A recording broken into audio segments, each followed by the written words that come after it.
Hey everyone, welcome back to Season 1, Episode 3 of This Is Us called Kyle. Kyle, we are going to talk about, will Kevin make it to New York? What does Kate actually do? And who the heck is Kyle? Stay tuned. You're tuning into the destination for TV superfan discussion, AfterBuzz TV. And now, let the buzz begin. Feel it, people. Feel it. Time after time. Didn't know you were going to get some singers up in here. For This Is Us, we are so excited to be back after a week off. We are going to talk about so much. Season 1, Episode 3 called Kyle. I'm one of your hosts, Whitney Lane. You can follow me at Southern_Wit, and I'm joined with these lovely co-hosts. Hi everybody, I'm Erica Shannon, and you can follow me on Twitter at Miss Airy Baby. Hi guys, I'm JJ Jurgens, and you can follow me on Twitter at JJ Jurgens. We're missing Amber tonight. She's very sad she can't be here, but don't worry, she'll be back next week, and you know she can get hating on Kevin once again. Let's be honest. Oh, she would have hated him tonight. Let's start with him. We might as well. We might as well dig into it because I actually almost got fully on board with her. I was like, who the heck is this selfish dude? I'm so over him. I agree with you. We were big defenders of him early on, and I thought, come on, give him a break. He stood up for what he believed in. But now tonight, no, he just had a pity party, and he redeemed himself at the end. He did, thank goodness, because had he not done that, I literally would have been like, wow, he has grown up his whole life just being the selfish one, never being able to like stand up for his younger brother or his adopted brother, and always taking advantage of his sister. Thank goodness it had there was more to it, because honestly, I was like, this dude, I cannot listen to him call her and tell her to do something else, call her 10 times in a row to do his work. I was like, does she just willingly jump for him? That's what caught me when he called, and on Kate's phone it said 10 missed calls. I was like, okay, that's excessive. That means that something's wrong, like an emergency. If you call somebody that many times, somebody's in the hospital or something. But it goes back to them being in the crib together. In the bassinet together, and I think it's like a codependency thing that they have going on that they can't break out of. Especially, I thought, because I was just like, my goodness, dude, let her live her life. What are you doing here? Yeah. And you're so insecure. All you're doing is trying to get validation from her right now. Yeah, is what it and felt from like. everybody too. It's like even calling insane Elaine, you know, who is just basically booty call. Hey girl, come on over. I'm gonna move to New York. But then doesn't even have the can't even get her out of his house, and he's locked himself in his own closet with a minibar. You know, I literally was like, he is on my last nerve this episode. Now, in the beginning of the episode, when he walked into the kitchen, I guess I must have been looking down. Did he come in? Did he stay in the house overnight? I missed that too. I can tell which room he was coming from. Popped up. Yeah. Well, so that was the night after the big party, right? So they were hungover. I don't know. He did seem like he had spent the night that night because he had decided, but I'm sure he had no idea. He definitely missed Toby sitting there and just let me talk about myself. Kate, what are we going to do about this? Let's move. We're going to do this. Just assuming that she was going to do whatever. And I was like, she's your sister. She has a life too. Right. Thank goodness we found out the reason, which took us, as many people have mentioned, 3 episodes to find out what it is that Kate does with her life. Yeah, we've all been wondering what her job was, why so much. And then one complaint people have been making about the show was that with her, it is just all about her weight and not about what she does or what might be other things going on in her life. So at least we got a few answers about that tonight. So Kate is Kevin's personal assistant. Okay, that made it a little bit, I don't know, it's very hard because you actually hear about that a lot in the industry of family working together. It's a way to support both of you. Obviously they're very close. As Kate said, when something happened, she broke a limb or something and he felt it 10 miles away. So you can tell that they have this strong connection as you see them as babies, not wanting to be apart. But it is interesting. I was still is that? I don't know. It made me hate Kevin until I realized. And then I was like, okay, he's paying her. Yeah. You know, so it made it a little different. And that made sense to me, too, because like you said, being out here, you see a lot of people in the music industry, whatever industry, they to have the person closest to you be in charge of that makes sense, because you trust them, and you think they're going to look out for your careers, give you the right insight of what might be good for you. Unconditional love for him, because it's her brother. So it makes sense to me, especially in this industry where you don't know that you can necessarily trust everybody, and you want someone who you can like have ideas with and talk about all this and figure out what you're gonna do. So that made more sense because I was like, golly, she literally is at his beck and call. But I get it now because she's being paid to do it. Also makes sense as to why, though, she does have more issues because her whole life has just been focused on him then. She doesn't have her own career or her own, like, things to feel confident about or to be involved in. It's all focused around him. That's what I was going to say, and shout out TL for her article that she wrote talking specifically about Kate and how her storyline seemed to only be about her weight. But I do want to take another avenue on that. I think it was done intentionally because, as we saw in this episode, Kate has started to break away and do her own thing. So I think they might have introduced Kate with the intention of saying she's only about this one thing, and now we can start to see her grow and really come into her own and become her own person. I think it's true. I think that's something we see in her personality. She seems to have a one-track mind in terms of I've got to focus on losing weight or I've got to focus on my brother. It's never like focusing on her and making herself happy, which is exactly why Toby comes into this. And literally I wrote, where are all the Tobys in the world? We are all in love. Yeah.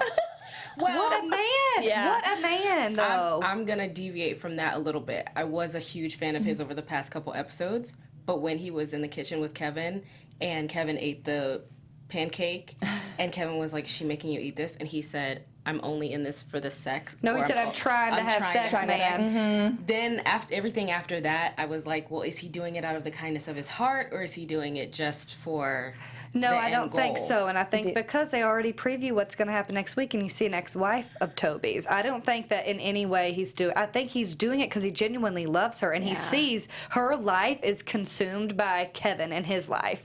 And him just giving her he sees, like, he can build her up and lift her up by one little thing and showing you're good at something. Like, this is good. I don't know. I love the dude. And I'm like, for him to realize her vulnerabilities and her fears and, like, her focus is never on her, on herself, to, like, kind of give her a little push in the right direction. And That's I love. Yeah, and also just in how he understands her, like you said, you know, he didn't go and put her in front of a group of, you know, at a bar or a public place or somewhere where she would feel, like, scared and intimidated, and you could have the reverse, you know, effect. And the fact that he knew how this could go and put her in just the most unbelievable situation ever. And I love how he with little Dolly. prepared her for it. He was like, half of them are going to be asleep, the other half, or the other quarter is not going to remember. Some have been through World War II, so This you know is not bad at all. Yeah. But that's the best part about him is he, like, has known her for how many weeks now, and he can see, like, this isn't going to work with her, but she has a talent to share, and I want her to be able to be who she is and not be focused on, and he sees it. She's focused on her weight constantly. She's focused on her brother, so he's finding a way to kind of build up her self-esteem and make her see her worth and her value, which is amazing. And what, you know, I don't know, he's just so good. But what we talked about too in the last couple of weeks, he's also not a pushover. You know, I also like that he doesn't just, he's not all about just getting the sex and being nicey nice so he gets what he wants. Like when she treats him or doesn't, you know, like said, it's always going to be about her brother first. I mean, that was the wrong answer to say at that point, you know, that he's always going to be the priority. Like brainwashed a little bit though of your family of always having each other, and I get that relationship, but lady, you've got to like open yourself up to more, unless that's all you expect out of life, which is what it is at this point. She's slowly seeing, like, he's peeling back her layers and getting under there, which is great, but shoot. And it's also not like he even said, you know, I don't do this for everyone. It's not like this is his game and he's not one of those guys that has all these, knows what a girl likes and is doing the flowers or doing the things that lead him to think he will get laid or he will get, like, he's, you know, he likes her, he loves her, and that's why he's doing this. So sweet. And I mean, his attention. Yes. Like, it took him just overhearing her in the bathroom, which I didn't know that Chrissy Metz was a singer. So kudos, because that was beautiful. But it was like he instantly was like, I know what I can do next for her to pull her closer to herself. Yeah. And not further away from, I don't want to make it seem like further away from Kevin, but, into herself. Just more about her own life and kind of living that. And I think that is why they framed her as kind of this one-dimensional character only focused on weight, because this episode, there's a lot less focus on that. Mm-hmm. She always brings it back there. Well, I just need to focus on my weight instead of, Toby, can you believe what he did? And he said, and then Kevin finally being like, wait, you picked up the phone? So thank gosh, that's where I was like, thank goodness, Kevin, you redeemed yourself a little bit, because I thought you were literally going to bring it back to you and be selfish again and expect her to up and leave and say, forget him. But you saw that this is good for her. Look at what he did to, build her up. It's her turn, kind of. Mm-hmm. And he saw it. I'm really glad about that. I really am. Yeah, me too. And he just said the goodbye over the phone because he knew that, that wouldn't happen if he did it in person. And he redeemed himself. I love that he was like, a little bit at least. You didn't answer the phone. Good. That means you're probably having sex. And even he said it kind of weird, like, so I'm talking about my sister having sex. But I want her to be happy. Yeah. I also love that Toby shut up real quick as soon as she pulled up a condom.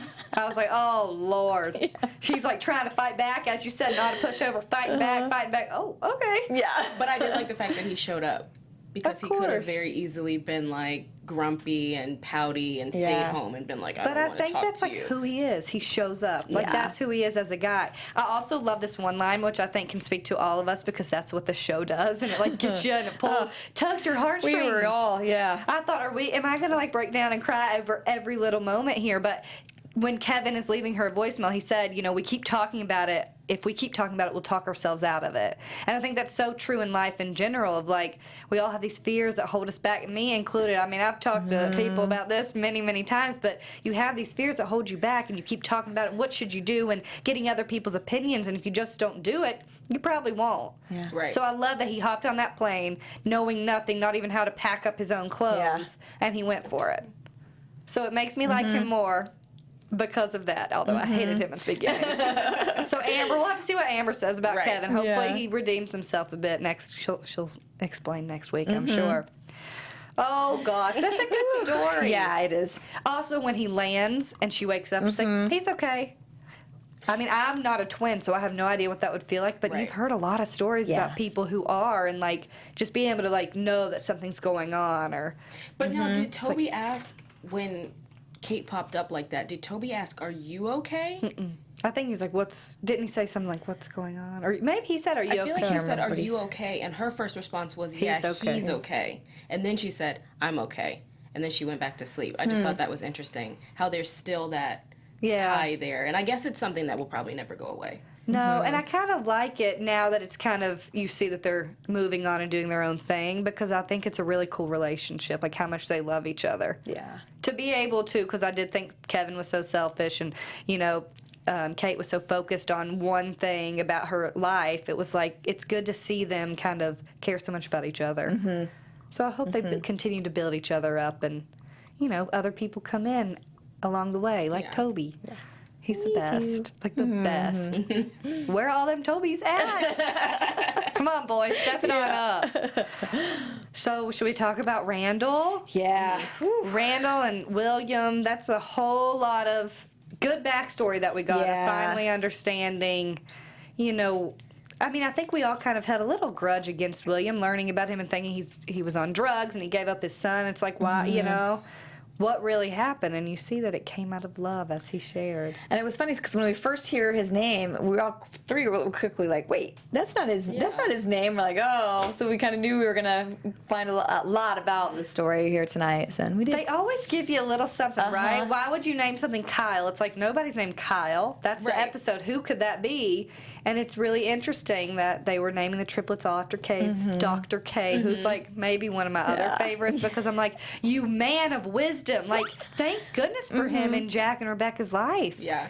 Yeah. He was such a good guy to share his story and then be there for Jack and tell him kind of how he should handle certain situations, knowing that he's been through it himself. There is not a bad connection in this whole group. Like, they are all such good actors, and they all have such different and real relationships that it's just so fun. Because even just seeing, his conversation with Jack when he says he'll watch the babies and he can go take a nap and stuff. It's just and him understanding that she lost a baby and he's got lost a baby. Dr. K did, you know, and he gets that. So it was interesting to kind of see that. I think he's a great person in Jack's life as well, to kind of step up and be a good dad, which we see he does. And he's very worried about his wife and what's going on because she's not connecting with Kyle. And I wrote down while Jack and Dr. K were talking, I was like, oh, it's another Dr. K special. He's good. He just comes in right when Jack needs him, and he says the words that he needs to hear, and is able to propel him forward, which I love. The first episode with the sourest of lemons, that was just like, ugh. Wisdom to all of us, anybody watching. It's like, you know what, you're right. So he always has this little kind of, lines that'll get you feeling like life. Okay, good one. I need to listen to you, Dr. K.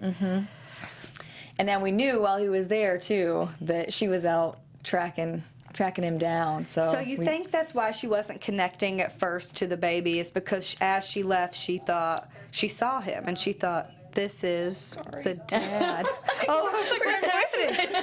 Who's talking? Somebody's trying to tell us their opinion. I was trying to keep the live chat open. I started playing the video. So I love it. But yes, do you think that's part of why she wasn't connecting with them? She kept kind of forcing it, knowing that she saw his real dad? I think also part of it was she was afraid to get close, afraid After that if she lost another one? Exactly, and afraid if she let this new one into her heart and loved him like the rest, that at any point the dad could come in and want the child back, and then she would have to deal with another loss. And a whole another layer of real life stuff with adoptive parents, adoptive kids. They have to think about those things because you never know. Like as she said, you're his blood. Are you going to come back and take him away? I have to know that you're not. So investing all of that energy and time and love into somebody and not knowing or fearing that he may want to go find his real parents, that's hard. I can't even imagine. I did enjoy seeing William's backstory, though, on the bus and him meeting Randall's birth mother and even seeing them decline without seeing them actually do drugs. In the simplicity of his handwriting declining was very subtle to show that, okay, things have been progressing in a not so great light, and then it goes to where the mother is not with him on the bus, but now he has Randall with him. I just liked seeing that origin. Yeah, how they got to that point. Did he say that the mom had passed? Do we remember that from the first, when he finally said, I dropped you off at a fire station? Had she passed away? Yes, Yeah. From drugs, right? Okay. I believe so. And I also think it gives us insight into Randall as a human as well. You can see that William was very smart and he was a poet and he was writing and he had the typewriter in his apartment, or it shows a little glimpse of Randall, you got some of this from your dad because you are such a smart, intelligent guy. It was good to see that, and to see he didn't want to leave him behind, but he knew that was best because of his life, and he was on drugs and those sorts of things. He knew it'd be better. Right.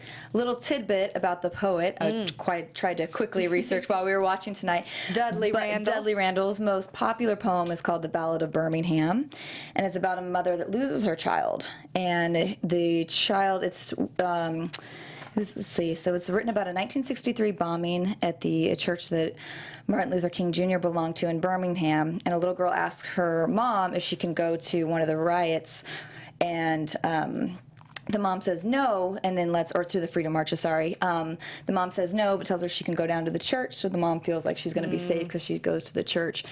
And then there was an explosion at the church, and the daughter dies, and the mom just finds her little white shoes in the aftermath of the explosion. So interesting that poet's most is also about losing a child. That scene's actually in the film Selma about Martin Luther King Jr. That actual scene where the church is bombed and the kids, or you see the girls playing, and then, that's so sad, but interesting that those stories tied together in such an interesting way. And he would read that to Randall's mom, and then Now, obviously, Randall, it's one of his favorite poets, as you see. As we glimpse back to his own home now in his office, you see how many books he has from Dudley Randall. That was very nice by the writers to tie that in. All very connected. Yeah. You know, they think this through in every way. Yeah, that's why I'm like, I love poetry, and I didn't know of this story, so I was like, there's got to be a good story behind this one. That was smart. Yeah, the writing in Wow. this show is incredible. So interesting when we see in present day Rebecca meeting William, and we kind of knew. I think, didn't you kind of gauge that she's like, oh, let me meet him? I didn't know at first, but as soon as she walked in, I was like, that girl knows something. And she was like, when Randall sat her down to tell her, she was like, okay, I'm going upstairs. Where is he? Okay. Yeah. And it was just, she was off, and Randall was like, I don't think it's right now, but okay, well, I guess you're my mom, so I just got to do what you say, so let's go. And from that moment where she was like, can you give us a moment alone, we all knew that there was something more to it. So that was exciting to see. Really, it stemmed down to her not wanting Randall to find out that she had kept her birth dad from him all those years, because I'm sure that would be a whole nother thing. I'm sure he asked about it as he grew up, and you know, he obviously took the time to find his birth dad now that he's at whatever age, 36. So it was interesting that she's like, I don't pull us apart, and she was just making sure she was being like the protective mama bear there. I don't know. They tricked us, you and me, because we both thought at the very end, because he's so smart, Randall's so smart, that we thought he picked up on the fact that, you know, that it was pretty interesting that she went up there right away and had such a talk, and we think the way he reads people, so we thought, oh no, I thought, oh, he's turning against her already. Right. Well, like when the he mom. asked Like, William, he said, how did you meet my mama? And I was like, oh, he knows. Yep. He knows Rebecca, but he actually meant his real mama. See, that was confusing. Because he still calls Rebecca mommy. yeah. Right. So But I'm that like, what's he came doing? after the conversation that he had with Beth, where Beth basically broke it down to him. You're afraid that the girls are going to get too attached to him. You're afraid that the girls are going to fall in love with him. The girls will be devastated.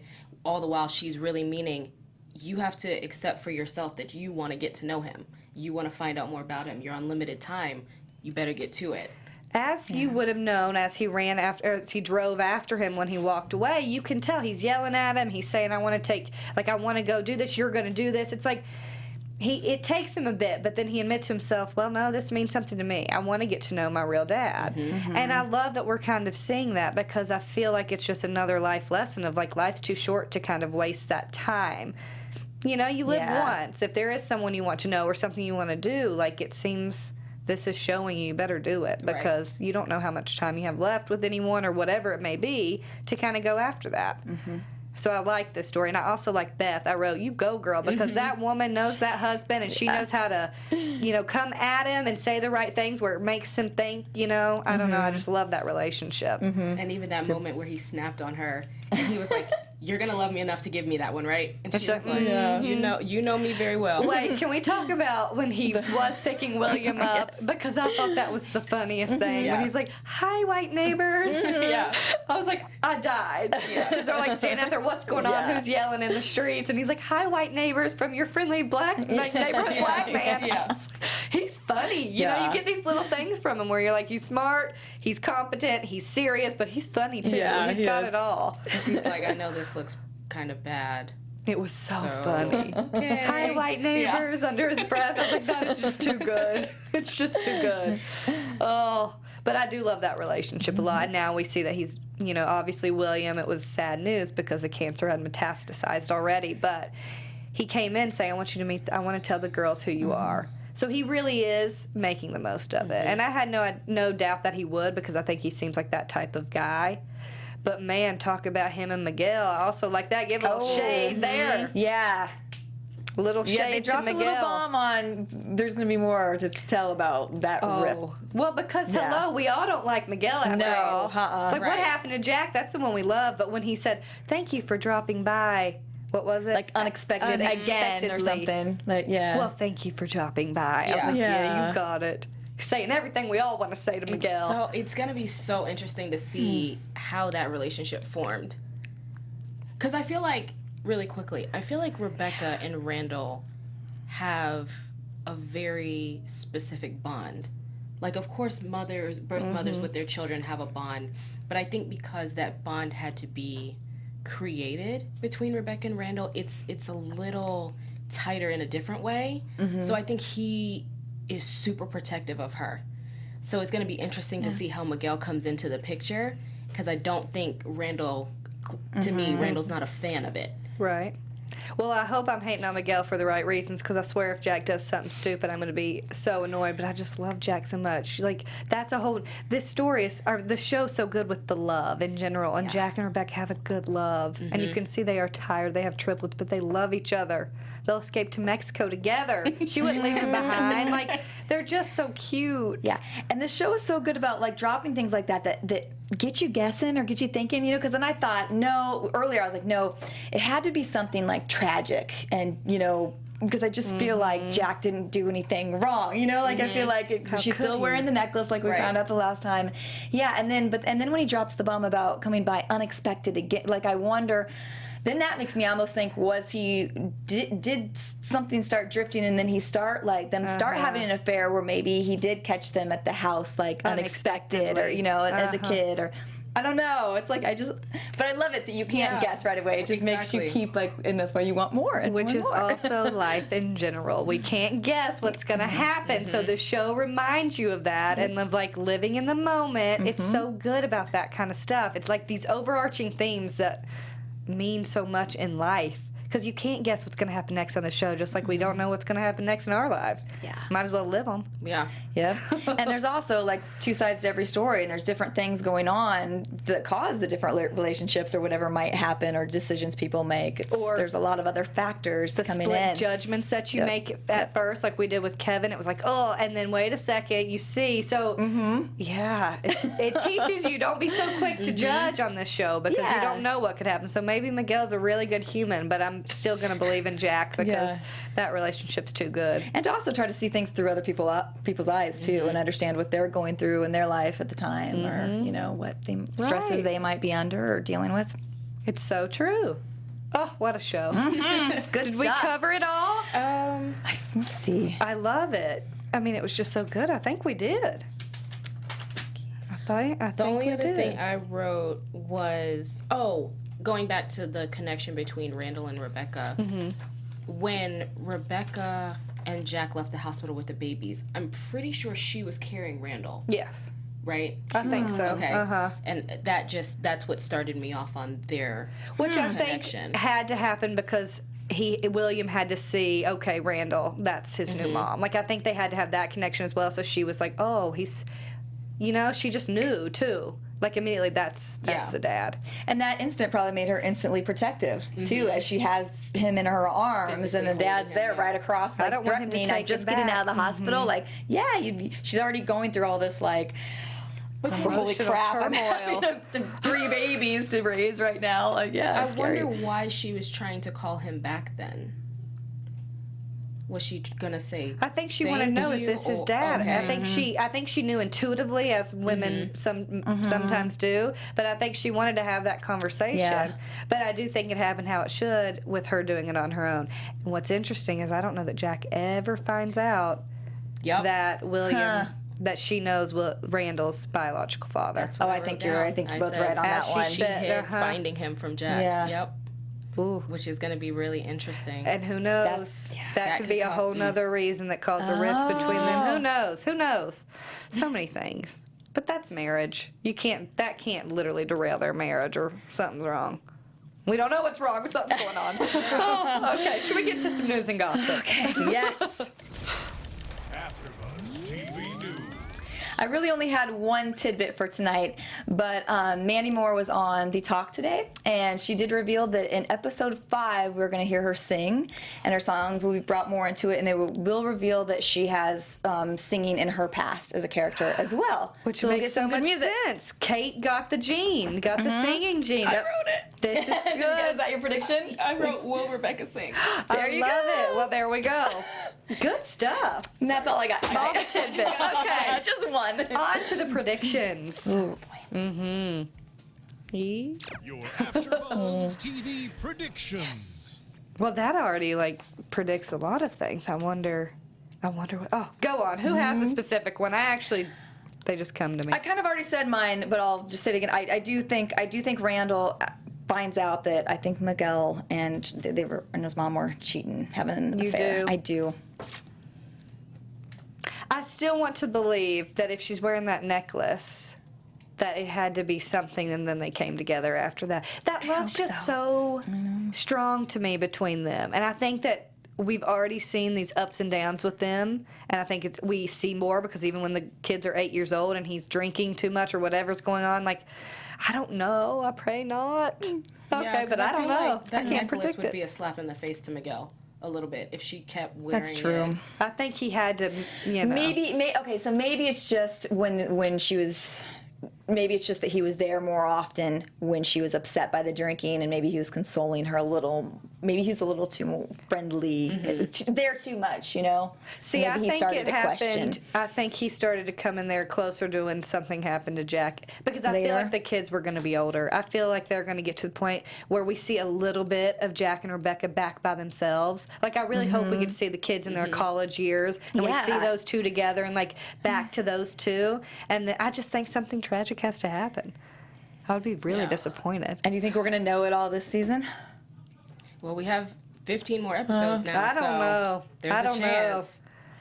We're going to know a little bit Yeah. more. We're going to keep getting those hints, but you know every season these writers are smart. They're going to be able to change it up however they see fit. I don't have any predictions. I just feel like everything comes to me. I don't have to tweet them out. I don't know. I have a few, but they're more so Alright. questions. Okay. I'm interested to see Jack and Rebecca's parents for some reason, just because of the relationship that Jack and Dr. K have. I want to see Jack's interaction with his parents, and if there's something similar there, or because it's interesting that Jack and Rebecca are doing this on their own, because I feel like in the 70s, early 80s, there was a lot more family We that haven't was This is being seen- interesting. Yeah, it's true. I'm going to predict that Jack doesn't have parents. Okay. I think Rebecca does, but I'm going to predict that he's chosen to be this good man. He tries really hard on his own, and he's like built himself up. But he does take, like, I don't know, who knows? But that would be interesting to see what happens there. And then The grandparents. the only other one, which is kind of a prediction, is I think it's going to devastate Randall when William passes. I think they're going to get close enough that it's really going to affect him. And maybe if something did happen to Jack in that way, it might bring back all those feelings. And when he finds out that his mom was just gonna hid say that from that him too. for all his life, because somehow in a letter or something that is gonna be revealed in a poem that he reads and he reads into by William, it's gonna be revealed that he wishes he could have been a part of it, and he had hoped to, and he had asked to be, and she chose to not let that happen. I think we'll definitely get that this season, and I think it might either be right before, like right after he dies. And I think it has to happen, because otherwise, why would she make a Right. big deal about it? And why would that be Yeah. such a fear? Yep. So that'll be something. Her biggest that fear is definitely- going to come true. Oh, goodness. Until next week. So much good stuff. Thanks for tuning in. Where can they find you? Keep up with the This Is Us combo. You go first. You guys can follow me at JJ Jurgens on Twitter, JJ.Jurgens on Instagram, and make lots of comments this week, because we love to go on there and read what you guys are thinking and what your predictions might be. Thanks to everybody that was in the chat. Sorry I wasn't able to call anybody out, but you can follow me on Twitter at Miss Airy Baby, and I'm Erica Shannon. Thanks so much, y'all. You can follow me at Southern_Wit. Keep that convo going. JJ and I won't be here next week, but we'll be back right after that, and we will be tweeting along. So Yeah. we cannot wait until the next episode.